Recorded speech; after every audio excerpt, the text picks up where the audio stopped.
but I think I will start introducing our team jointly. So it's here. Our workshop is devoted to a complex problem, interconnecting, inspire, and eGovernment. And we will look at it from several perspectives, because so often when we present at the meetings, it's just a small part of the whole complex issue. And we thought maybe it's useful for sharing ideas to try to describe the more long and bigger coexistence of issues. So our team is partially built from the members of Czech office or employees of Czech office for surveying, mapping and cadastre.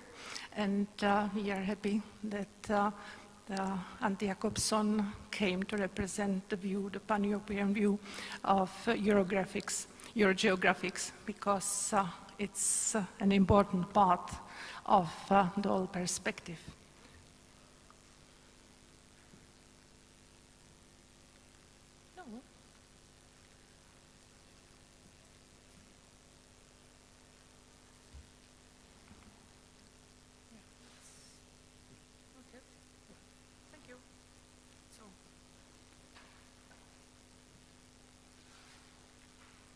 Okay, and why did we pick up this? In the past 2.5 years, we were very busy at the Czech office with building up a huge system, and it was in the same period as the implementation of Inspire started, and therefore we had, due to the rules of Inspire, to build up the newly built requirements directly into the new system. And so it was quite challenging, but we took it as an exercise which hopefully can help also to others. And naturally, from all different sides, there are coming ideas of being more efficient and saving. And so a part of this issue is about arrangements to make things more efficient. And naturally, one of these views is coming from the European umbrella and bringing the rules from digital agenda. So these were the main initiators.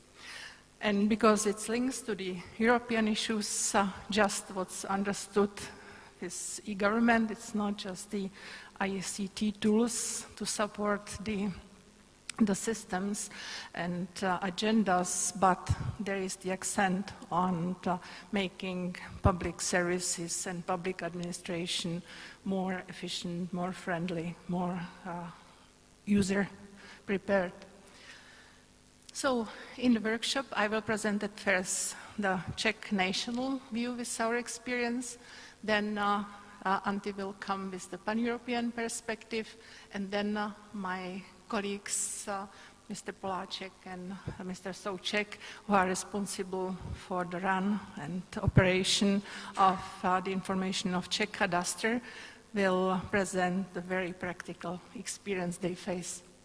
So the Czech view is first to introduce the country a bit and the institutions involved, then the main instruments we are providing and the Czech office, and then some conclusions. So, because it's an international group, just to imagine, we are member state of European Union since 2004. We have 2.5 million inhabitants, 14 regions. The capital is Prague, and what's a bit rare, for this size of country, we have 6,251 villages and towns, and they have their self-governance. So this is one issue for the information systems as well, because we have to incorporate all the decisions of the self-governments if regarding any space of their competence. So, the Czech office has several important parts. One is the cadastre. Oh, excuse me. the central cadastre, regional cadastre offices, and then the workplaces who touch the data, and then the land survey office, which produces a number of important data and services, and then the research institute. In the country, there are also other important players, the Ministry of Informatics for ICT in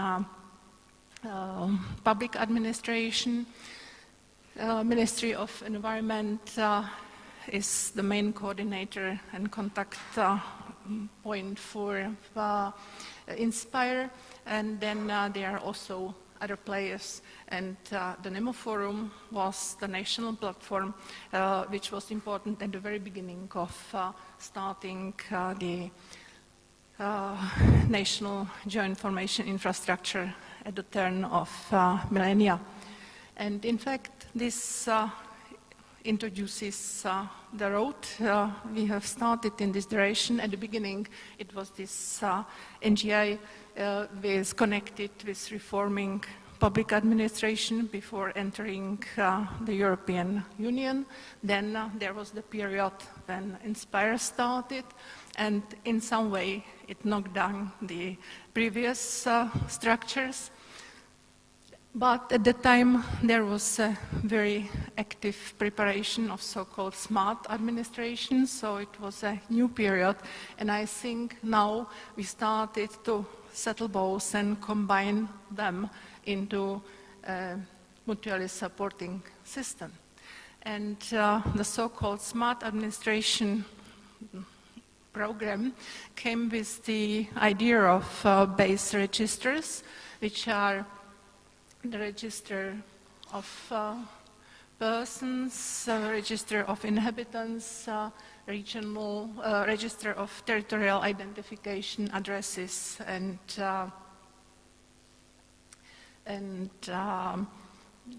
real cadastre, real estates, and then the register of rights.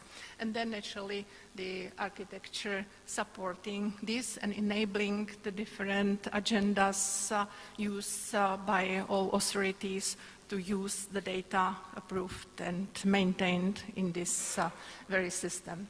And the information system for cadastre and the information system of territorial identification support these cadastres, and the result is that all the authorities can use these data which are as authoritative approved and don't need any further testing. So at the end, it should bring a big enhancement of services for users.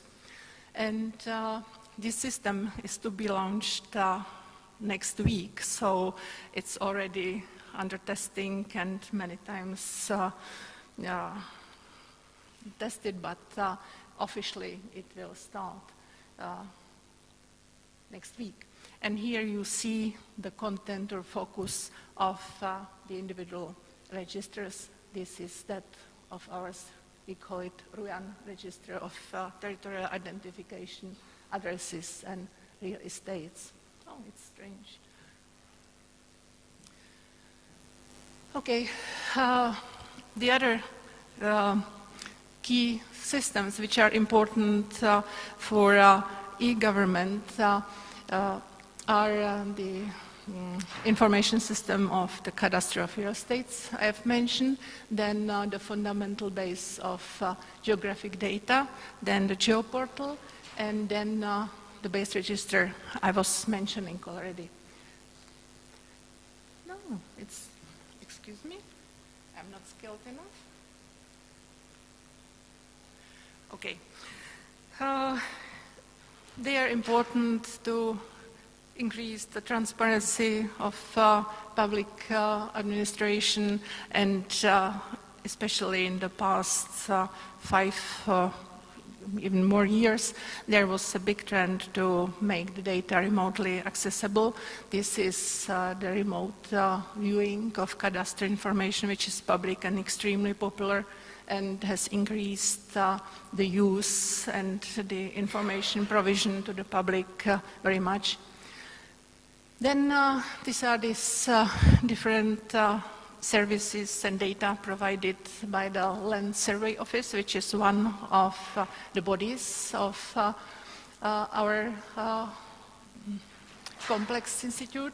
So you see from providing the geodetic control points, border measurements over the system, the model, orthophoto, and so on.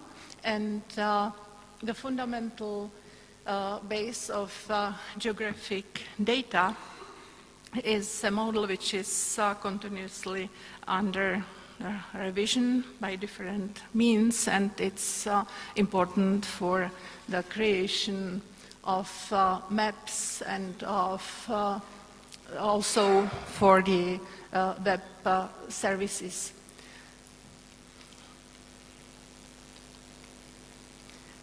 The GeoPortal is the main mean to present these data, make them accessible either free of charge or as paid services dependent on the quantity and type of data. And you see they are the applications available, network services, which recently are all those types needed by or required by INSPIRE, or better in the compliance with INSPIRE requirements. And then the different types of data, again from the cadastre, state maps, the model of the fundamental base, boundaries, geonames, which are standardized, and also the archival documents. And here is the registered access to cadastre, which is used by the verifiers and organizations which have the responsibility, or banks or other organizations needing more detailed information. This is a paid service. And the RUAN, that big instrument or monstrum which brought all the development in the direction to the INSPIRE implementation in a big speed, is based on the law from 2009, so in the same year as the law from transposing the INSPIRE directive was launched. So it was a coexistence and a bit clash of two big legal activities which went there long-term road and met in one moment, and unfortunately, technically, we were those who were to solve their connection. And